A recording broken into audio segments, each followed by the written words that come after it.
लेह लद्दाख हिंसा पर मोदी सरकार का सबसे बड़ा एक्शन। लद्दाख पुलिस ने 50 हिंसक दंगाइयों को किया गिरफ्तार।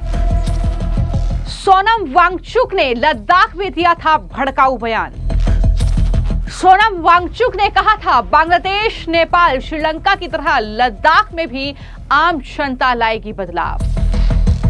लद्दाख को पूर्ण राज्य का दर्जा देने की मांग को लेकर शुरू हुआ आंदोलन। सामाजिक कार्यकर्ता सोनम वांगचुक के भड़काऊ बयानों के बाद उसने हिंसक रूप ले लिया। लेह की सड़कों पर प्रदर्शनकारियों ने खूब तांडव दिखाया। लेह में राजनीतिक दल के कार्यालयों और सरकारी इमारतों में आग लगा दी गई। पुलिस वाहनों को फूंक दिया गया और सुरक्षा बलों पर हमला कर दिया गया।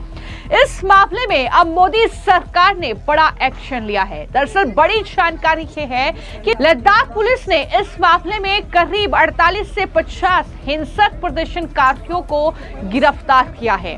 उन दंगाइयों को दबोचा किया है जिन्होंने लेह को कहीं न कहीं अस्थिर करने की कोशिश की और वहां पर इस तरीके से माहौल खराब करने की कोशिश की। उन हिंसक प्रदर्शनकारियों को गिरफ्तार कर लिया गया है।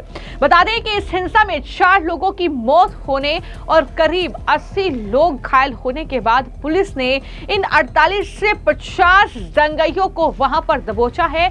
ये बड़ी कार्रवाई लेह लद्दाख हिंसा के मामले में हुई है और लद्दाख में बीते दिन हुई हिंसा के पीछे केंद्र सरकार यानी गृह मंत्रालय ने साफ तौर पर सामाजिक कार्यकर्ता सोनम वांगचुक को ही जिम्मेदार बताया है।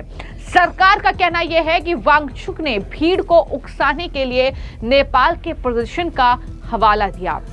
दरअसल सोनम वांगचुक की ऐसी पुरानी कई वीडियोस हैं, ऐसी पुरानी कई तस्वीरें हैं जो साफ तौर पर इशारा करती है कि ये सोची समझी साजिश थी, ये सोची समझी रणनीति थी लद्दाख को इस तरीके से हिंसा की आग में झोंकने की। अब एक वीडियो है सोनम वांगचुक का जो कि काफी ज्यादा वायरल हो रहा है। इस वीडियो को अगर आप ध्यान से सुनेंगे तो आप समझेंगे कि सोनम वांगचुक ने पहले ही जनता को उकसाने वाले भड़काऊ बयान दिए थे। उसने कहा था कि बांग्लादेश, नेपाल, श्रीलंका की तरह लद्दाख में भी आम जनता बदलाव लाएगी और उसके बाद ये तस्वीरें देखने को मिली जब इस तरीके से हिंसक प्रदर्शन वहां पर हुए, जब इस तरीके से लेह को हिंसा की आग में झोंकने की कोशिश की गई।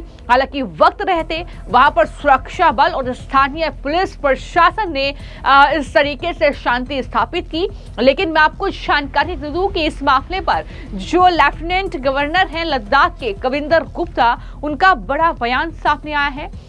उन्होंने सीधे तौर पर यह कहा है कि यह बड़ी साजिश चल रही है, इसमें साजिश की बू आ रही है, लोगों को भड़काने की कोशिश की गई। इसका ही यह नतीजा था कि सीआरपीएफ डीजी को टारगेट किया गया, सीआरपीएफ की गाड़ी को आग लगा दी गई। ये सब कुछ पहले से तय था। हम लद्दाख को नहीं चलने देंगे, जांच होगी कि आखिर कौन इस हिंसा के पीछे है और कहां से ये फंडिंग हो रही है। ये बड़ी बात भी एलजी कविंदर गुप्ता के जरिए कही गई। उन्होंने इस हिंसा पर क्या कहा है, किस तरीके से इसकी जांच होगी, किस तरीके से सुरक्षा स्थापित करने की वहां पर कोशिश होगी, ये जरा सुनिए कि आखिर एलजी क्या कह रहे हैं।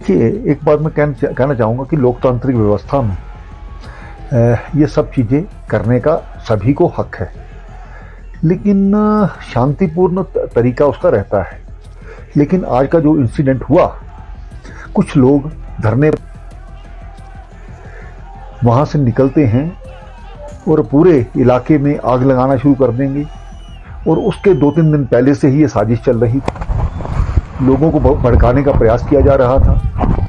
यहाँ की एजिटेशन की तुलना यहाँ पर बांग्लादेश और नेपाल के साथ की जा रही थी। ये किस तरह का तरीका है? इसके पीछे की साजिश की बू आती है। लोगों को खराब करने का जो प्रयास किया जाता है अपने कुछ चंद मफाद के कारण से इस प्रकार का कोशिश की गई। आज आपकी जानकारी के लिए, जब हमने सुबह लॉ एंड ऑर्डर को मेंटेन करने के लिए, एक बंद के लिए हमने पुलिसकर्मी यहाँ पर लगाए थे, तो वहाँ पर उनके हाथ में लाठियाँ थी, लेकिन वहां पर सीआरपीएफ की गाड़ी खड़ी है, उसमें जवान बैठे हैं और आप उसको आग लगा दोगे। हम अपने जवानों को इसी प्रकार से मरने देंगे? डीजी जो लैंड ऑर्डर मेंटेन करता है, बड़े बड़े पत्थर लेकर के अपनी गाड़ियों से निकाल करके उसकी गाड़ी पर मारे जाते हैं। क्या इसको ठीक करना नहीं था? अगर आज नहीं रोका जाता तो मुझे लगता है कि पूरे लेह को ये लोग बर्बाद करने का प्रयास करते।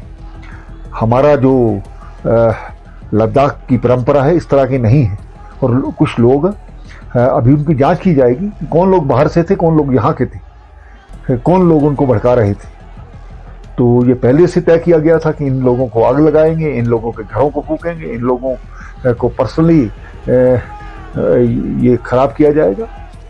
तो यहाँ इसको रोकना ठीक था। मैं जो लोगों आज जिनकी जो मरे हैं उसके लिए कौन जिम्मेवार है? यही लोग जिम्मेवार हैं जिन्होंने कल भड़काया था, नौजवानों को गलत रास्ते पर लेकर के गए थे। हम ऐसी चीज को बर्दाश्त नहीं कर सकते। क्या हम इसको इसी तरह से लद्दाख को जलने देंगे?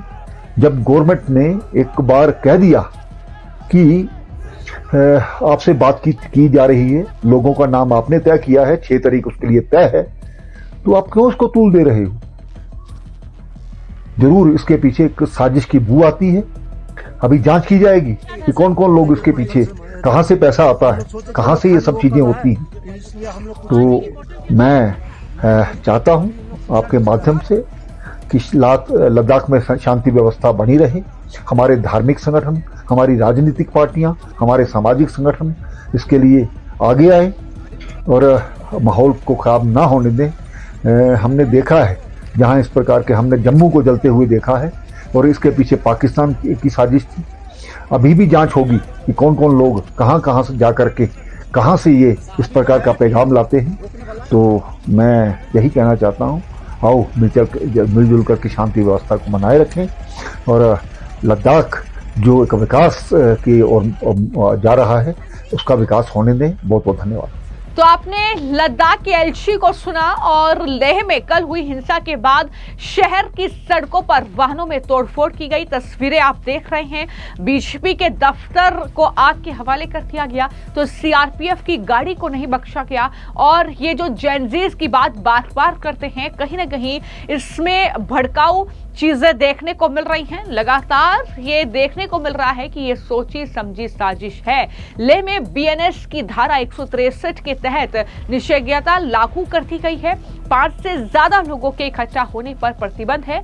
और जहां तक इस पूरी हिंसा का सवाल है, तो दरअसल लद्दाख को पूर्ण राज्य का दर्जा देने की मांग को लेकर वांगचुक 15 दिनों से आमरण अनशन पर थे। कल छात्रों और स्थानीय लोगों ने लेह में उनकी मांगे पूरी नहीं करने के विरोध में बंद बुलाया था। इस दौरान हिंसा भड़क गई, पुलिस और साथ ही सुरक्षा बलों में झड़प हुई।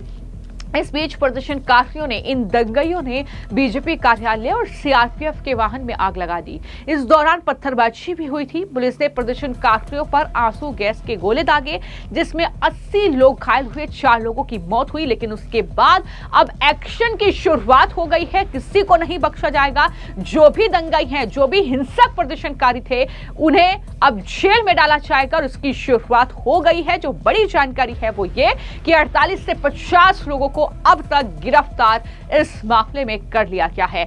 आगे क्या एक्शन होगा, किस तरीके से सुरक्षा बल लेह लद्दाख की सुरक्षा को सुनिश्चित करेंगे, किस तरीके से प्रशासन वहां पर काम करेगा, क्या कार्रवाई होगी, आने वाले वक्त में देखना होगा। फिलहाल आपकी इस पूरे मामले को लेकर क्या राय है, हमें कमेंट बॉक्स में जरूर लिखें। धन्यवाद।